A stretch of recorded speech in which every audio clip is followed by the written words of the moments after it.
Hello. Hello, hello. Hello. We are back We're for back. our parking lot movie review. Back again. Back again. We just watched The Smashing Machine. The Smashing Machine with The Rock, Yes, Dwayne Johnson. Emily Blunt. Yes, Emily Blunt. And it is directed by Benny Safdie. Yep. We're here to unpack our initial reaction to the film. That was an art film. 1,000%. That was an art film. Indie art film for sure. If you're looking for like nonstop action, nonstop dialogue, something like that, this is not that movie. This is a movie Definitely that not. relies on its shots. It relies on the music. Heavily, very, very heavily on the music. When you speak of that, this has been kind of a banger year when it comes to movies and soundtracks and the songs that are able to be licensed in movies, which is awesome. But then the original score itself, I found myself realizing it as a character, and I think that I enjoy movies very much when the score itself becomes a character. Yes, I absolutely agree. Especially the score when the fighting was happening with the mixed martial arts. That is, what the film is about. Mark Kerr, he was a pioneer of that.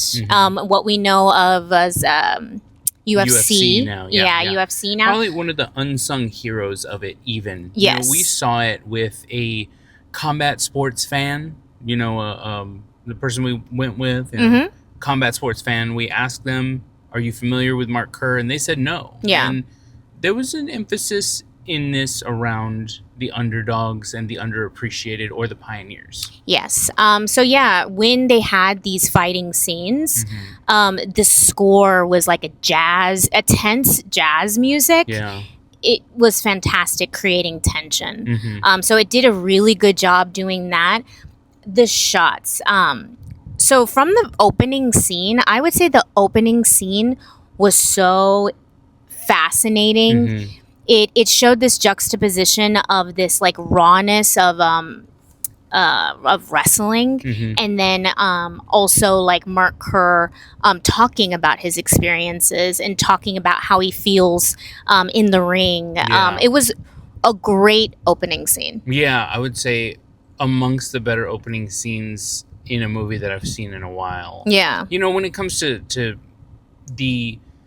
the context, the subject matter. Yes. Because there's again some bangers out there, but this did that. I love that you brought up that it was definitely a juxtaposition. Yeah, it very immediately jumps out at you. In a and really then good way. another scene that I think was really awesome was after a match. There's this one scene where they're following him walking out. Oh yeah. Yeah. And I don't want to spoil it, but it's a very dramatic scene. And he's walking out and they're just following him. Yeah, just a good through the hall. Over the shoulder. And then they eventually get to his face and the emotion that Dwayne Johnson is portraying and the lighting, just everything was truly beautiful. That was one of the most beautiful scenes of the film, I thought. Yeah, definitely. You can see... I recall having seen that some of this, if not in its entirety, was shot on 2 different film formats. And you can see that in there with the coloring. Yeah. So the color grading, they did a really good job of capturing like pre-LED like lighting in places, because this was supposed to range from the mid 90s, late 90s to the 2000s. Yeah. And it wasn't up until like within the 2000s, late 2000s, that LED kind of took over any kind of lighting fixture. So you really got to see like the tones in this lighting that they chose to use. And even if they like graded it to look that way, it came off right. You felt like you were there. You felt like you were at that time. Yes, all the props, the outfits, all of that, the music, that like the background music, all of that, fantastic, setting the mood of the time. Like the late 90s, early 2000s. So that was also another like phenomenal thing. I think Benny Safdie really it showed like what he paid attention to, like what he cared about with this film, and it definitely was, like lighting, the shots, Making sure that you knew when you were. the props, yes, and then of course the directing of the actors. The actors did phenomenal in this film. Dwayne the Rock Johnson, I don't even know what to say. Yeah. Like his physical, purely even just his physical appearance was like shocking. I guess I'm not used to seeing him very often or like anything like that, but like wow, like just what he had to do physically for this film is incredible. Yeah. And then there's, recaps in the film that establish, kind of corroborate the physique of the person he was portraying.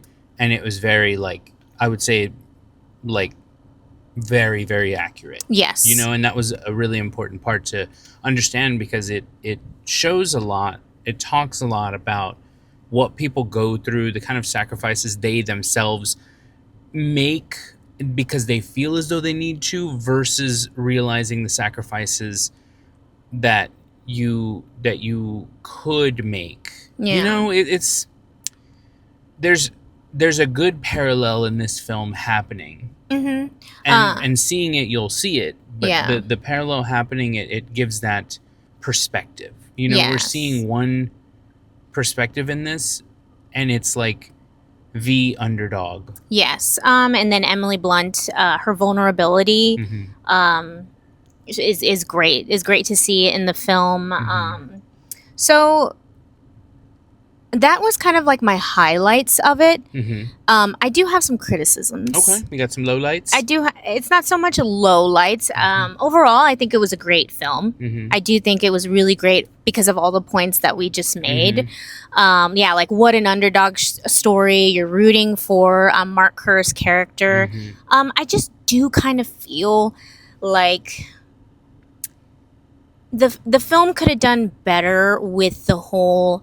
Like, I love at the end where, like, they were like, these were the pioneers of the time. And, now they're making, millions of dollars. They're celebrated, in the UFC, all of this stuff. And that's not a spoiler. That's anybody knows that. And I felt like they could have done a better job with kind of, like, portraying that.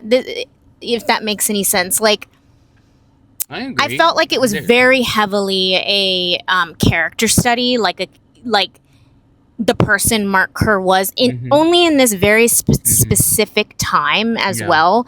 I felt like it needed a little bit more backstory. There was one time, I think Emily Blunt was like talking to the coach or one of his good friends. That's actually a UFC fighter or a fighter as well. But she's talking to him and she's talking about like, oh yeah, like we partied for the last 2 weeks and whatever. Like his mind hasn't been like in it. And like she said something like that. And in my head, I was like, wow, I wish they would have really like showed that. Kind of like elaborated a little more. They kind of missed some parts that they covered with dialogue, but didn't cover in the dramatization of it. You know? I felt like there wasn't enough backstory also, like kind of like even just a little bit of like the beginnings and the struggles you kind of are thrown in this specific time where he's already at a level of success. Yes, which is great, but I feel like if the intention was to show these pioneers, that maybe that was missed. But Benny does a great job with Mark Kerr, the vulnerability, overcoming, you know what I mean? Like all of those themes were great, but I just kind of felt like it was missing in some like context. Yeah, when it comes to like the overall big picture of it. Yeah, what did you think? Whereas, I mean, like it was about the character more so, and then you see the character, who he surrounds himself with, how he portrays himself, and how that is like reciprocated to him through the people that he surrounds himself with. I would say that he seemingly, was the only negative force in his own life until he realized what he would need to do to make things better for himself. And in that time, again, it kind of comes back around to like understanding his own sacrifices that he thought he made versus the sacrifices that he could have made. I feel like I'm. I don't know. Yeah. I'm having trouble articulating it. Yeah, I get honestly. it. One film that I think does a better job in what I was kind of describing is Iron Claw. I really enjoyed that film. It was so you were like really rooting for the characters, and you were like emotionally invested. It was heartbreaking, like, and I feel like this film just like missed it just a little bit in that aspect, like in comparison to some other like character studies and some other like films that have the same theme. I think did a better job plot wise, but I think Softy, like I said, did a great job with the way it looked. Like I said, it was an art film. Yeah, you know what I mean. It with wasn't an action smashing your head in. You know, even though there was some of that in there, that's really not the theme of the film and the way it comes off. Yeah, it's about the characters. Yeah, you know, like, and I think the reason, you know, just full disclaimer, the reason I'm having trouble articulating is because I don't want to spoil anything. Yeah. You know, like, I'm really just like, just go see it. You know, like, it's, I would say, you know, like, how many glizzies are you? All right, you ready for the glizzies? Yeah. Okay, on one. Okay. 3, 2, 1, 3. Yep. Yeah. 3 glizzies gets from us. Yeah. Worth a watch for sure. Get some popcorn, get a hot dog, get a drink. Enjoy some great acting, some great camera work. Get immersed in the era. And learn something a little bit different. Definitely. All right. All right. Thanks, y'all. Thank you. Bye.